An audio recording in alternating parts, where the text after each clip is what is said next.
Hello everyone and welcome back to another Plane Dude 777 video, and today we'll be looking at the United 777 business class on their Transcontinental premium route from San Francisco to Newark. As you walk through the United terminal, you'll see that you'll have to pass the economy class section to get to the baggage drop-off, since we had already checked in online earlier on. While it was not the most premium check-in option, it was far more convenient, quicker, and easier to use the baggage drop-off here at this location. Now let's have a look at the departure list on the screen here. Now you imagine my surprise when I thought my flight was cancelled at first. Now while my flight was in fact cancelled, thankfully United decided to replace it with another flight at the exact same time with the exact same type of plane. Now, after getting past a relatively long, but thankfully quick security, I decided to make a stop at the Centurion Lounge. However, by the time we were there, they had already closed, as I realized that they closed at only 7 p.m. and our flight was at 12 p.m. Well, no big loss, as now we would simply walk a little more to head over to the United Club. After walking down this rather long hallway, we have finally reached our destination, the United Club Lounge at SFO. It seems to have a somewhat old and new design to it, as you can see once you enter. I am actually a personal fan of lounges having long hallways as their entrance. I don't know why, but it makes the lounge seem a little more interesting. Anyways, here is the United Club Lounge proper. As you can see, there's also a sort of ship motif, as well as a few model ships around the area, which is a not so common theme that I've seen in airline lounges before. Anyways, the United Club here is very spacious, and we found a seat by the windows. The view is pretty good, except, well, the lighting isn't so great for my camera. Nonetheless, it is a great view for you to plane spot. There is a bar on the right side of the lounge for you to indulge in whatever alcoholic drinks as you wish. And the left side of the lounge features proper food and dessert. As you can see, there are brownies, cookies, coffee, and all kinds of snacks and food. A wide variety of foods are available, including soup, as well as different types of salads, sandwiches, fruits, as well as a special type of vending machine that is more common in America. I got the lemonade from here. To the side, they also had some citrus-infused water, just in case you guys want a little bit of healthier water. And in the end, this is what I got: a cookie, 2 brownies, lemonade, as well as water. But soon it was time for us to leave and to head to our gate, which is to the left of here, I believe.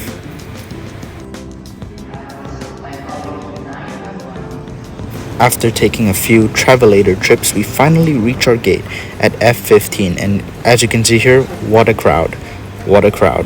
Travel has clearly come back to the United States of America, and people are flying with high demand. I wonder how many other countries can boast large passenger numbers like this during a post-COVID recovery. And as you can see here, there's our destination, Newark, New Jersey. And right now, it is time for us to board. Unsurprisingly, at this point, there is already a long line, even in business class, so I guess we'll just have to wait. Thankfully, I do get to enjoy the view of our 777-200 from the gate, as you can see here. Alright, it is finally time for us to head down the gate and into our plane.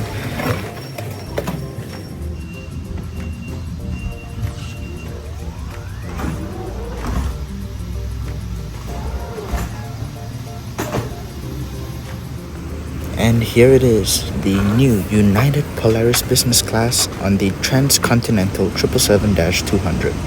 I personally am a big fan of the overall new design, and as you can see, it is laid out in a 1-2-1 configuration with a lot of privacy. And here is our seat, 9A.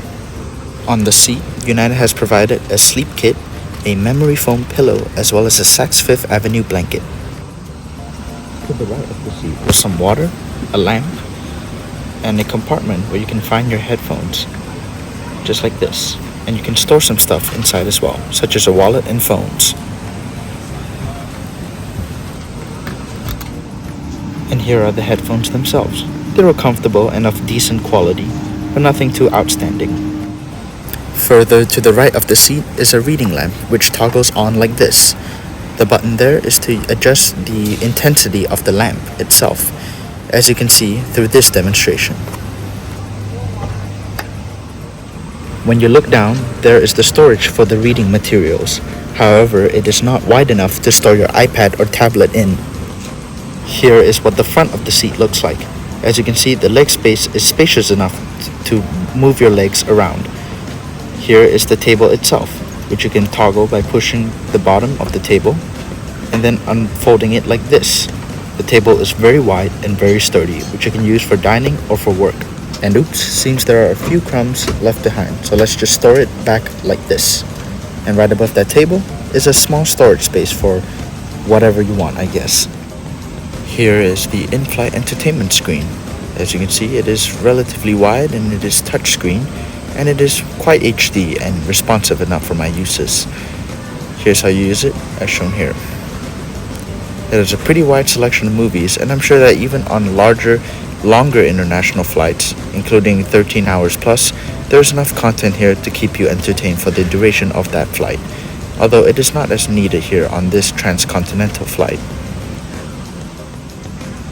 To the left of the seat are the seat controls, as you can see here, with ways to move the seat forward and backward, as well as preset buttons to move your seat into the dining position, lounge position, and the sleeping position. Apparently, there's also this gap to the left of your seat, which I'm not sure what it does, but I guess you can put stuff there. Right next to us is a United 777 in the old livery, while we are in the new livery.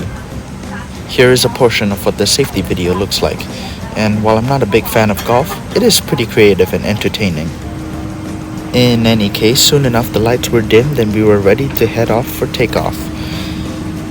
As you can see from the outside, it is very dark, so my camera might not necessarily be at the best possible lighting, but I hope that you enjoy the following takeoff footage.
Well, after takeoff, most people in the cabin already went to bed. However, I decided to have a further look around.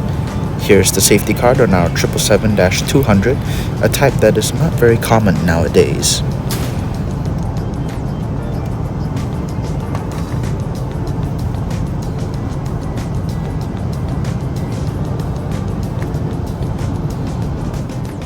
In the magazine, there is a part of it which shows the fleet for United, including a lot of details about the planes that United has. I love it when airlines do this. After reading this surprisingly entertaining magazine by United, I decided to have dinner. As you can see, it was a Thai-style rice noodle with chicken, as long with a salad, some bread, a cheesecake, and orange juice. I am definitely a fan of this dish myself, and even though some people might criticize United's cooking, well, this type of dish won't disappoint you, I'm sure of it. Now, this is a red-eye flight, so it is time for us to go to bed. As you can see here, the Saks Fifth Avenue blanket is very comfortable, and in the lie-down position, while it is quite low, you do have a good amount of space to move your feet around, as you can see here. As such, I turned off the lights and I got myself a really good sleep.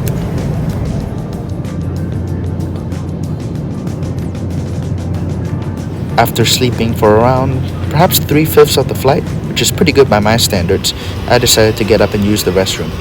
The restroom on the United 777-200 business class is pretty clean, and it, well, at least feels modern enough. It has gotten pretty bright recently on the flight. However, the cabin crew has thoughtfully decided to keep the cabin quite dark itself, so that most people can still catch up on their sleep, even if it is super bright outside. In any case, since there is no breakfast service on this flight, after waking up, you just have to enjoy the following landing footage.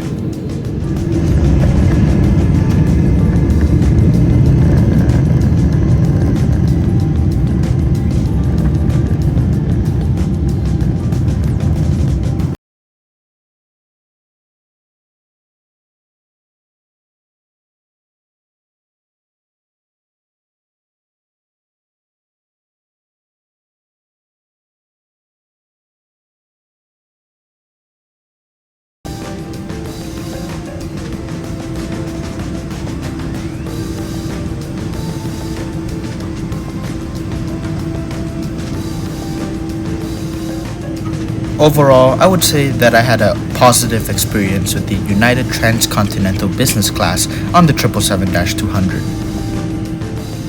That being said though, the service did feel somewhat bare bones, although I'm not sure if it is because it is a red-eye flight, because of COVID, or maybe a combination of both. But nonetheless, the only service that we really got was a pre-departure drink as well as a pretty admittedly good meal.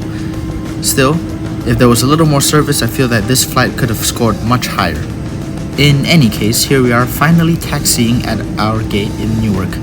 Now, I do enjoy Newark quite a bit sometimes as I have been here before. However, I do find that its services are somewhat limited compared to other world-class airports. I myself am personally more of a fan of JFK International Airport. However, if you do fly United, especially on a premium product in Newark, you certainly won't be disappointed. If you have your own thoughts or experiences about the international airport experience at Newark versus JFK, especially based on their hub airlines, please be sure to share them below on the comments section.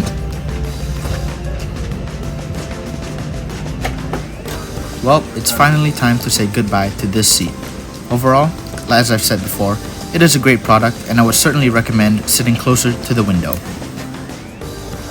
Now that we have completely exited the plane by now, let's just have one last look at our new livery 777-200 United Airlines plane.